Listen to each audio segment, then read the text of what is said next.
also trying to gag Ben DePere so he can't say anything about the process, which is just really, really disgraceful behavior. The film Medics Under Fire is now streaming via Zeteo and Channel 4. This is the trailer for that film.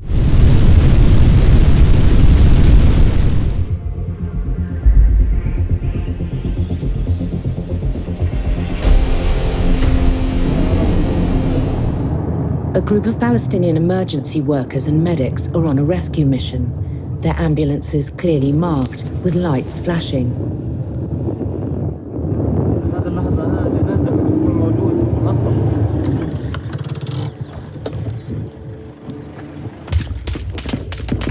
Israeli soldiers open fire and start to kill the rescue workers. They said the convoy was suspicious because its lights were off. But when 15 bodies were exhumed from a mass grave, this video from the phone of one of the dead medics exposed the Israeli version of events as untrue. This is just one attack amongst hundreds on Palestinian healthcare workers. يما سامحيني يما، هذه هي الطريقة اللي اخترتها يما، إني أساعد الناس. سامحيني يما، والله ما قبلت هذا الطريق إلا لأساعد الناس.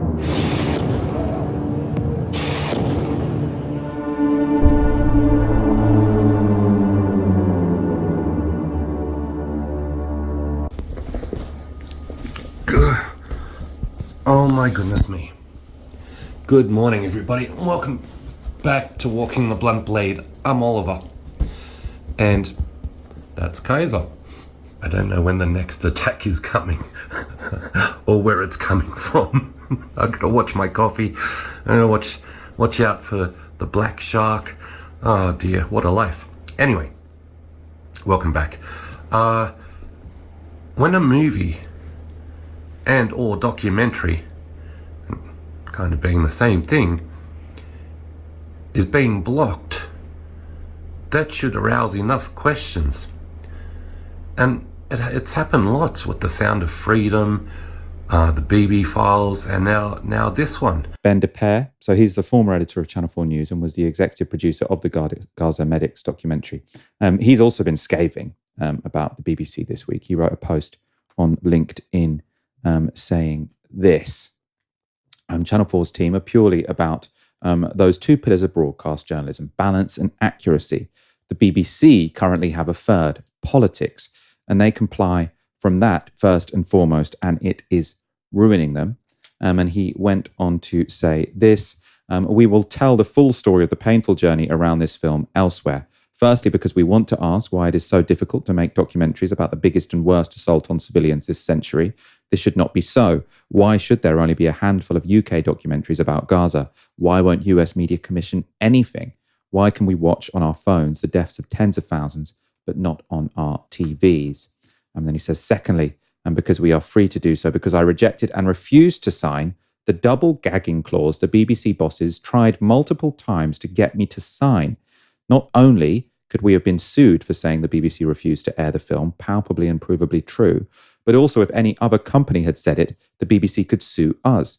Not only could we not tell the truth that was already stated, but neither could others.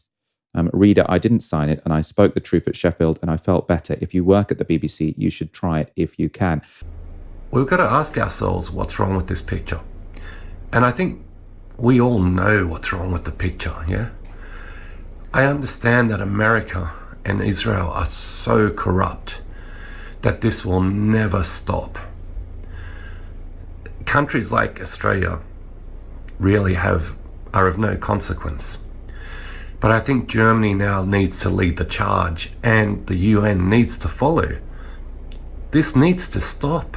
It really, really needs to stop. He got injured.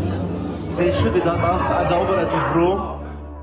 Israel has been killing the very people trying to keep the healthcare system alive, its doctors and medics, despite hospitals and healthcare workers being protected under international law.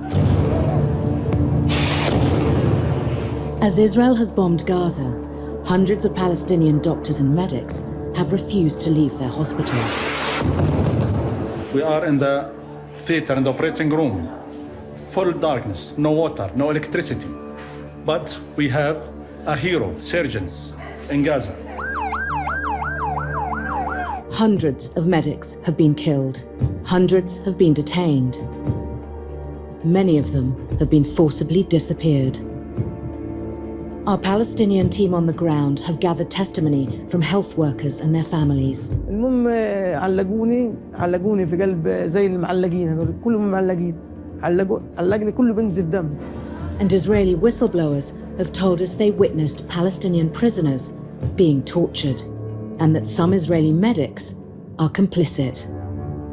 I don't even think that in the Israeli society there is a need for cover-up these days. You can do almost whatever you want when it comes to Gazans. Four of them have been assassinated, several, targeted at their homes. Not collateral damage from attacks on, fighters or caught in crossfire. But Mehdi, I want you to talk about the targeting of medical professionals, because that is what I think people don't understand, because it sounds so insane to say it out loud.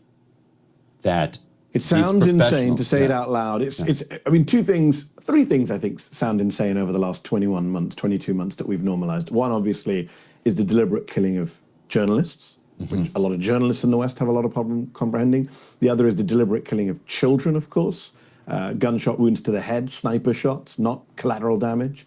And of course, the third is the doctors, the killing of doctors, nurses, paramedics, the deliberate targeting and destruction of Gaza's healthcare. And that is what the premise, that was the basis of this film is. So as a fellow German, I would ask the German government to start by seizing all funding going to Israel.